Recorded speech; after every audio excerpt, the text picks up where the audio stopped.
नमस्ते मित्रों, ओशो जगत में आपका स्वागत है।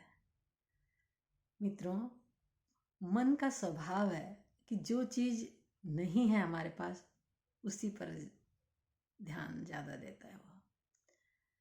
वो मन हमेशा अभाव में जीता है और वो मनुष्य को भटकाए रहता है। मन शरीर का सूक्ष्म अंग है। शरीर और मन दो चीज़ नहीं है।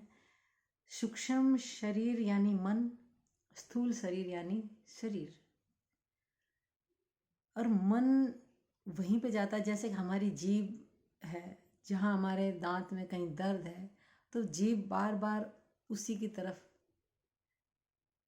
जाएगी, या कहीं दांत में कुछ फंस गया है तो जीभ हमारी बार बार वहीं पे इशारा करेगी, वहीं बार बार उसको टच करेगी। इसी प्रकार हमारा मन है। मन अभाव में जीता है। जो चीज़ नहीं है बार बार वहाँ ले जाता है, हमें मन संतुष्ट नहीं होने देता।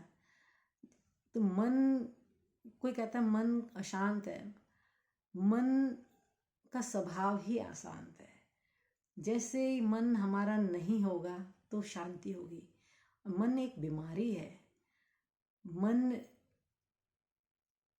हमारी इधर उधर से विचारधाराओं को इकट्ठा किया हुआ है, और जैसे ही हमारा मन हटता है, जब हम जागते हैं तो फिर हम देखने वाले बन जाते हैं और मन हमारा दूर हो जाता है। मन वो शांत हो जाता है, यानी मन मर जाता है। जब ज़रूरत होती है तभी हम मन को यूज़ करते हैं, और जब ज़रूरत नहीं होती तो मन को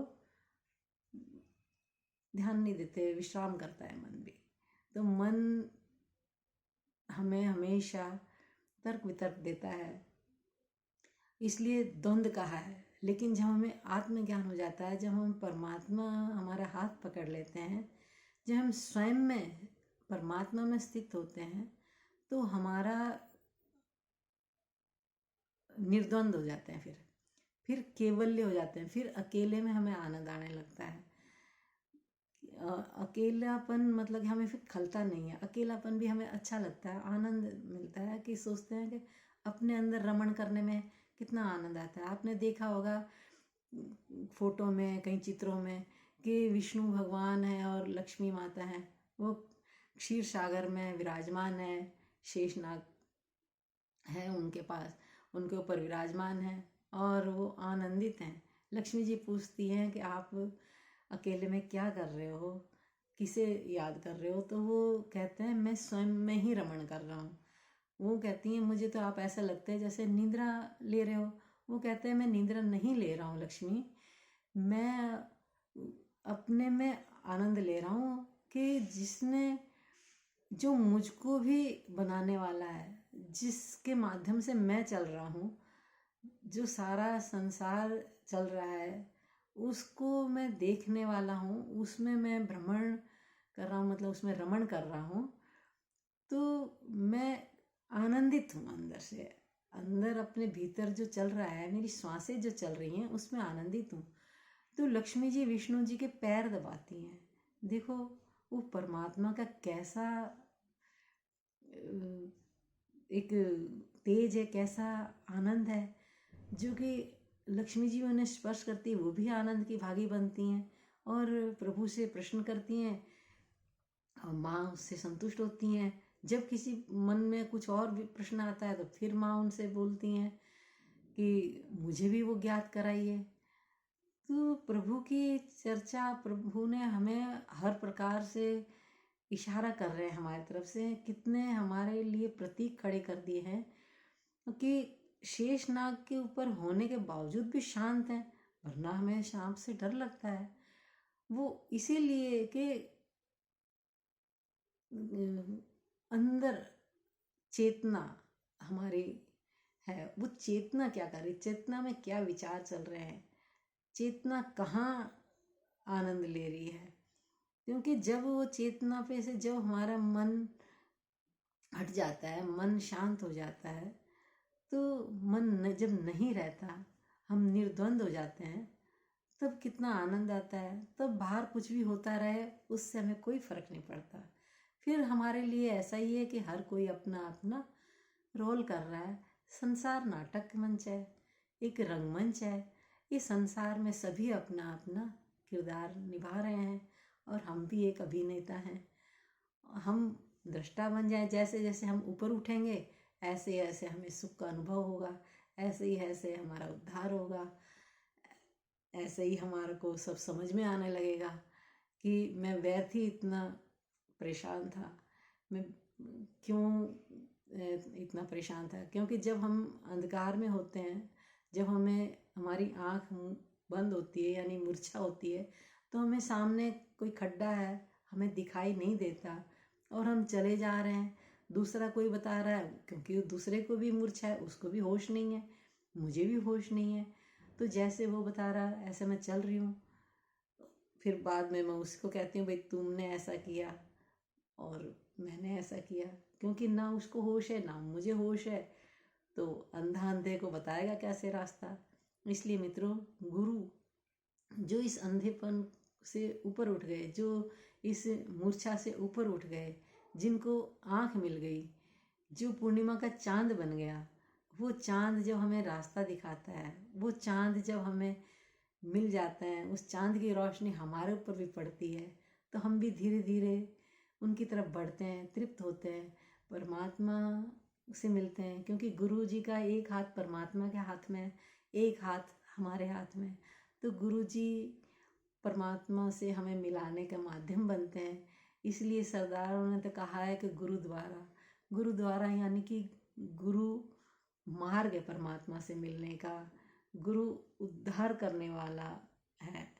तो इसलिए ये भी कहा है कि गुरु गोविंद दोऊ खड़े काके लागे पाव, बलिहारी गुरु आपने जो गोविंद दियो बताए। क्योंकि गुरु ही हमें गोविंद से मिलाते हैं, गुरु ही हमें सच्चा मार्ग बताते हैं। ग्रंथों में हमें पढ़ लिया, लेकिन ग्रंथों में हमें कोई समझाने वाला नहीं होता है। ग्रंथ हमने जैसे पढ़े, हमने अपनी बुद्धि से सोचा और हमारी बुद्धि को नहीं पता, क्योंकि हमारी बुद्धि के पास रोशनी नहीं है, हमारी बुद्धि के पास वो बोध नहीं है।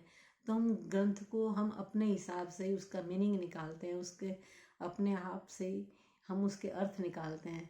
और मित्रों, ये हम अर्थ जो निकालते हैं वो अपनी हमारी समझ होती है, लेकिन जब गुरु जब जागे होते हैं, जब जागे हुए पुरुष होते हैं, वो हमें रोशनी डाल के उसका मतलब बताते हैं और हमें मार्गदर्शन करते हैं।